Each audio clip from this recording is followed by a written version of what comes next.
ഹൗസിൻ്റെ 50-ാം ദിവസമായിരുന്നു ഇന്ന്. ഹൗസിൽ ലാലേട്ടൻ വന്നപ്പോൾ അതിൻ്റേതായ ആഘോഷമുണ്ടായിരുന്നു. 2 ഗ്രൂപ്പായിട്ട് തിരിഞ്ഞ് കഥാപ്രസംഗം നടത്തി.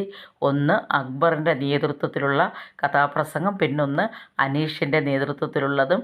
അവർ 2 കൂട്ടരും ബിഗ് ബോസിനെക്കുറിച്ച് തന്നെയാണ് കഥാപ്രസംഗ രൂപത്തിൽ ആവിഷ്കരണം നടത്തിയത്.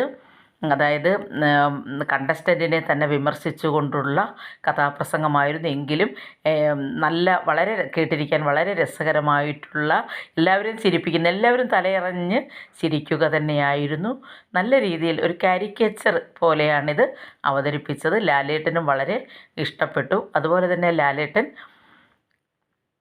എല്ലാ കണ്ടസ്റ്റൻറ്റിനെയും കൊണ്ടും അവരുടേതായ, അതായത് അവരുടെ എന്തുകൊണ്ടാണ് പ്രേക്ഷകർ ഇത്രയും ദിവസം ഇവരെ ഇവിടെ നിലനിർത്തിയത് എന്നും, അതുപോലെ തന്നെ മറ്റ് കണ്ടസ്റ്റൻറ്റിനോട് നിങ്ങൾക്കുള്ള പെരുമാറ്റത്തെക്കുറിച്ചുമൊക്കെ ചോദിച്ചൊരു സ്വയം വിലയിരുത്തൽ നടത്തുകയുണ്ടായി.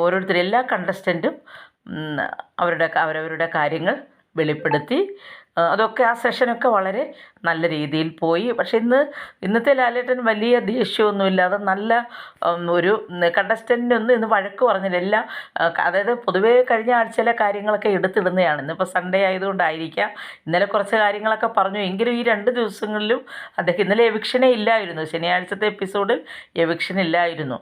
അപ്പം പ്രേക്ഷകർക്കൊക്കെ ഒരു തോന്നലുണ്ടായിരുന്നു 50-ാം ദിവസം ആയതുകൊണ്ട് ഒരു പക്ഷേ എവിക്ഷൻ കാണില്ല എന്നായിരുന്നു വിചാരിച്ചത്. എങ്കിലും ഇന്നലെ തന്നെ ലാലേട്ടൻ പറയുന്നുണ്ടായിരുന്നു നാളെ എവിക്ഷന് നടത്തണം എന്നൊക്കെ പറയുന്നുണ്ടായിരുന്നു. അങ്ങനെ ഓരോരുത്തരും അവരവരുടേതായ വിലയിരുത്തലുകൾ നടത്തി. പിന്നെ അതുപോലെ തന്നെ ഇന്ന് അതായത് ഹൗസിലുള്ളവർക്കെല്ലാം വളരെ വിഷമം ഉളവാക്കുന്നൊരു കാര്യമായിരുന്നു റെനയുടെ എവിക്ഷൻ. അപ്പം ഒരാൾ മാത്രമേ ഇന്ന് എവിക്റ്റഡ് ആയിട്ടുള്ളൂ. കഴിഞ്ഞ ആഴ്ചയാണ് 2 പേര് എവിക്റ്റഡായി. അപ്പോൾ റെനെ എവിക്റ്റഡ് ആയതിൽ സത്യം പറഞ്ഞാൽ റെനെ ഒരു കൊച്ചുകുട്ടിയാണ്, കുസൃതിക്കുട്ടിയാണ്. എല്ലാം ഇങ്ങനെ എല്ലാവരും ചീവീടെന്നൊക്കെ പറയും. ചീവീട് പോലെ ഇങ്ങനെ ചലിച്ചുകൊണ്ടിരിക്കും. പക്ഷേ ഇപ്പോഴൊക്കെ റെനെ ഒത്തിരി ക്യൂട്ടായി. റെനെ നിഷ്കളങ്കമായിട്ട് സംസാരിക്കുന്ന റെനെ എല്ലാവർക്കും ഭയങ്കര ഇഷ്ടമാണ്. എനിക്കാണെങ്കിൽ സത്യത്തിൽ ഭയങ്കര വിഷമം തോന്നി റെന പോയപ്പോൾ. റെന ഫാത്തിമ നല്ലൊരു കുട്ടി തന്നെയായിരുന്നു. ഗെയിമിലൊക്കെ അവൾ നല്ല രീതിയിൽ ശോഭിച്ചു. നല്ല രീതിയിൽ ഗെയിം കളിക്കുന്ന ഒരു കുട്ടി തന്നെയായിരുന്നു. 50 ദിവസം നിന്നത് തന്നെ 50 ദിവസമെങ്കിലും ഹൗസിൽ നിൽക്കണമെന്ന് പറഞ്ഞുകൊണ്ടാണ് റെന ഹൗസിലേക്ക് കയറിയത് തന്നെ.